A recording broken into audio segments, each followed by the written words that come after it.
BMAX Audio Adventure. This is BJJ365. I'm joined again today by my friend Lonnie Jones, one of my training partners, longtime friend, longtime mentor, and I wanted to have him come in and talk today about something that I've heard him speak about. I hear you talk about this, during some of your speeches that I've heard you give, during some of your sermons, during some of just little counsel to the side of the mat when you're talking to people. It's the idea of controlling what is controllable. So I'm just going to kind of turn you loose here and just let you do your magic. Okay. Well, that coin has two sides, or the blade has two edges. One is to not be responsible for the things that you do not control. If somebody can make me responsible for their mood or their success or their drinking or their fidelity, then they have a way to manipulate me. I can't make you drink. If I could make you sober. I can't make you cheat. If I could make you faithful. I can't make you quit class. If I could, you'd be on the mat every day. And so when somebody makes you responsible for something that you can't control, literally they'll ruin your life. They'll own your soul. I hate to steal your thunder, but that's what they do to you. And then learning not to be responsible for the things that you can't control, it funnels you into only accepting responsibility for the things that I do control. And then worrying about things that I don't control is a waste of time. So, okay, what are the things then that we actually control? Because don't sweat the small stuff. That's out of your control. Don't worry about what do I control? Your response to the things that happen to you, period. If A is what happens to you and C is your life, A does not equal C. A is what happens to you, B is my response to it, and C equals my life. And so you control your work ethic, you control your amount of effort, you control your integrity, you control your responsibility. It goes back to emotional intelligence, understanding my own emotions and responding to my emotions with insight, so I know if I'm angry or sad or mad or whatever, and then using, okay, I have this emotion. Am I going to have delayed gratification? Am I going to practice impulse control? And then I'm going to be a person who lives with motivation. Well, I do things that are hard to do, even though they're hard to do. So when we talk about, I guess, being able, you were talking about self-awareness, emotional intelligence. How do you access that earlier, I guess? Because as I get older, I notice, you're acting this way because that's what you do when people respond to you that way. Settle down, Brandon. I'm more aware, you're getting mad there, settle down. Or, hey man, you're a little too emotional about this situation. Calm down. Take a step back and look. I know that now as I'm starting to be an old person. But how do we better come to recognize those triggers, I guess? First thing is that emotions are information. They're not necessarily instruction. And most people who are immature or learning to be mature think that their emotions tell them to do something, when in reality your emotions just tell you something. And so if you're angry, that's a warning sign. Hey, something's going on inside me. I should notice it. Doesn't mean you can't be angry. Doesn't mean you can't be sad. Doesn't mean you can't be depressed. But having those feelings should not dictate what you do. They should dictate a series of questions to yourself and a response. Just like if you are on a mat and somebody beats you. Well, I feel like a loser. If you ever equate success and failure with winning and losing, you're keeping score the wrong way. Mm-hmm. Training is about the process, not necessarily the product. You have performance-based coaching versus outcome-based coaching. If outcome-based coaching says, we're not successful unless we win the trophy, get the crystal ball, have the belt, win the ring, then only one team wins every year. But performance-based coaching... And that would mean that only one team was successful. Everybody else was unsuccessful. That's right. And performance-based coaching is, did we get faster? Did we get stronger? Did we learn self-discipline? Did I learn a new technique? Evaluating your skill as a Brazilian Jiu-Jitsu player based on the color of your belt. And I'm guilty of that. I didn't have a belt. I didn't want a belt. I just was playing. It was a hobby. In 2013, you gave me a blue belt, and you've ruined my life because the only thing I can see now is the color purple because that's the next one. But I'm learning not to evaluate my process or my product with a color of belt that I have, but can I roll longer at training? Can I keep a guy who's monstrously larger than me at bay? Can I survive on the bottom? Can I survive on the top? I'm not focusing as much on winning and losing as I am growing. So what if you're like a super goal-oriented person, though, like a finite, like definable goal, like I will win the Worlds this year at whatever weight class, like, and then you don't win the Worlds, like. So not winning the Worlds, was it your fault or not? Did you bring your work ethic? Did you bring your skill set? Did you bring your talent? Did you execute your moves? And if you come away from that thing saying, hey, I made no mistakes, I was perfect, the guy that I got a hold of was a phenom or just better than me, that's something you can't control. Somebody out there is better than you. Yeah. Bigger, faster, stronger, younger, whatever. So you can't always measure success and failure based on did I get that goal. So it's just setting up the wrong goal in the first place? I think so. Yeah. But then how do you get that kind of goal then? How do you accomplish something so elusive? Because somebody accomplishes that. Right. I mean, is it just at the expense of your own mental health or I know obviously like there's a tremendous amount of sacrifice that's involved. I'm not a very competitive person. I enjoy the process. I enjoy being outclassed by somebody and learning or setting a goal. Here's a guy, he's a black belt. Can I survive 3 minutes? Now you have to, in your mind, convince yourself he's rolling at 100% if you're going to keep score that way. But, you have to pick some things that are attainable.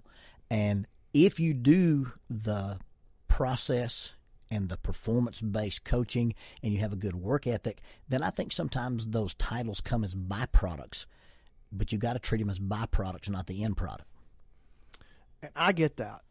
I'm a pretty process-oriented person anyway. I do set goals, but that's something I've learned to do. That's not something that I do naturally. It's just good advice that I've gotten over the years, and that's helped me a lot.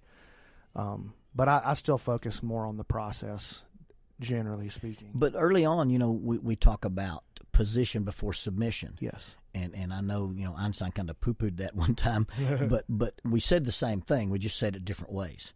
That, if you have the weight distribution and if you find your levers and if you do those little bitty things, the submission will happen. Mm-hmm. If you skip those things, you can't submit anybody, especially not anybody who's any good. Yeah.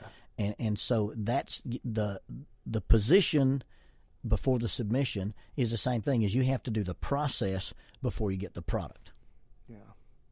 Man, it's just such an interesting topic, because especially when I start thinking about goals, because, there are those that are just so elite and that they're single-minded, and to accomplish this is the only way, and to have anything other than this outcome is unacceptable. And it seems like anybody who ever hits the pinnacle, that's the way they do it. But almost no one hits the pinnacle. And so everybody else that thinks that way lives like this unfulfilled life. Well, just scattered around the outside of the target of world champion. If it's possible that I win the Worlds, then I have to be satisfied with the fact that I'm competing at the upper echelon of the elite level of the food chain. Why isn't there some satisfaction in that? That I'm one of the 4 or 5 guys who could be there. Well, there probably is a tremendous amount of satisfaction in that for someone who's not. I think you got to have something inside that, like some event or some quirk to your personality that makes you so dead set on, I have to accomplish this to make myself feel whatever way I need to feel about myself, or think whatever I need to think about myself. So, but it goes back to that self-understanding. Yeah. Now, you don't want to be making excuses. There's reasons that sound good, and there's good sound reasoning. Now, if you didn't win the Worlds because you froze up, or because you didn't do what you needed to do, or you let somebody get in your head, tell the truth. Yeah, as long as you're telling the truth, then the line that separates ideal and unacceptable, how much margin is between those two things? And a lot of people who are dissatisfied and they're high-level performers think that everything that's not ideal is unacceptable. That's really important to hear. A big gap between ideal versus unacceptable, it makes for a healthier person. When I teach rappelling, this is what the book teaches. 2 anchor points, a top line belay or a bottom line belay, all this stuff. There's ideal. Now there's unacceptable. Let's get parachute cord and run, and then there's field expedient. And I live my life most of the time on field expedient because it's never going to be ideal. I'm not a perfect person. I don't know anybody who is. I can avoid being unacceptable in every way. I can have self-discipline, impulse control, delayed gratification, and motivation, and never cross into the unacceptable line. So I'm going to live my life right in the middle of that. Yeah, that's a life of wisdom, though. Like as young people, there's, and I don't even consider myself in that group anymore, but there's no wisdom there. There's just smacking your head into the wall sometimes, and these or stepping back and saying, in this situation, what do I control? I don't control their response to me. I control my response to them. I can't control that this guy's bigger than me, stronger than me, and suddenly has swept me. What can I do? I can't move you, but I can move me. Right. And so what can I do with what I've got? And I know this is a worn-out story. Anybody's ever heard me speak, I talk about a kid that I taught in a rock climbing class who only had one arm. And we were teaching this special skill called belaying. And he comes up to me and says, Mr. Lonnie, I need to learn to belay. And I look at him and go, well, people usually belay with 2 hands. And he goes, well, normally I just have one. And then he said, don't tell me what people with 2 hands can do. Tell me what I can do with the one hand I've got. And maybe outside the scriptures, one of the 2 most significant things ever said to me in my life was, what can I do with what I've got? And this 7th grade little boy understood control the controllables. I have one hand. What can I do with it? Yeah. And I like that. Man, that's amazing. And that level of self-awareness is something that's just really hard to access. So going back to control the controllable, you said you can control your work ethic, you can control your diet, you can control all these things.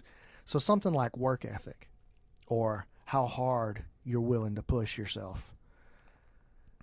I feel like for me, and then for most anyone that I see, they'll go to 100% of effort, but they've really got 200% left, But how do we kind of like break through and realize, look, tell yourself the truth. You didn't do your best work right there. Do you know what I mean? Like for me, I have to really stop sometimes and go, okay, Brandon, that's fine. You got that outcome. Did you honestly do your best work? And I almost never can say, yes, you did your best work. There's almost always something where I can go, I didn't push it right there. I didn't push it there. And, business, marriage, an argument with a friend, jiu-jitsu, whatever. Being self-aware. Yes. And then being honest about that. And then it goes back to that, our emotions instructions or emotions information. Well, once I give myself permission to be angry or to be tired or to be discouraged, then I'm defining myself by an emotion. I'm a person. Today I felt discouraged. I'm a jiu-jitsu player. Today I felt fatigued. And the difference between you're not your emotions. Your emotions are information to help you run your system. So then when I'm in the garage working out by myself and nobody's there, I get to decide whether I slack or not. Yeah. That's the hard part. And then telling yourself the truth about when you did slack. And that's, for me, that was always it with cardio. I've always had a hard time pushing through and, going past what I felt like was my first 100%, Okay, so last night I rolled with a purple belt. Yes. And then you said, hey, try to keep this professional cage fighter on the cage for 5 minutes. And I did that. And then I was sitting there waiting on my turn, and there was 3 minutes left, and I said, hey, let me just go with this big guy. Yeah. And it wasn't because it was going to be enjoyable. It wasn't, but I knew one of my problems is I'm quitting early. Mm-hmm. And so you've got to go past the point of comfort. Yeah. You can't control whether or not you feel comfortable. You've got to control whether or not you're willing to like to feel uncomfortable. That's beautiful. All right, man. How can everybody get in touch with you? Email? Email lonjones@bellsouth.net. I'm on Facebook. And you're talking me into being on Instagram, so we'll see what happens. Yeah, I'm trying to get Lonnie to do his own podcast. So we'll see how that goes. I need him to compile all this information so I can just listen to it when I wake up in the morning. I need a Lonnie Jones 365. Don't forget about Toehold, guys. TOE_HOLD on Instagram. Screenshot this podcast, tag me, tag Toehold, and then share it on your Instagram, and you'll be entered to win the free pair of flip-flops from them this month. Also, my website, www.brandonmc.ninja. All my classes, seminars, even some videos from Lonnie on mindset, stuff like that, all packed into that website. It's $5 a month. Would be an honor to have you join us. Thank you.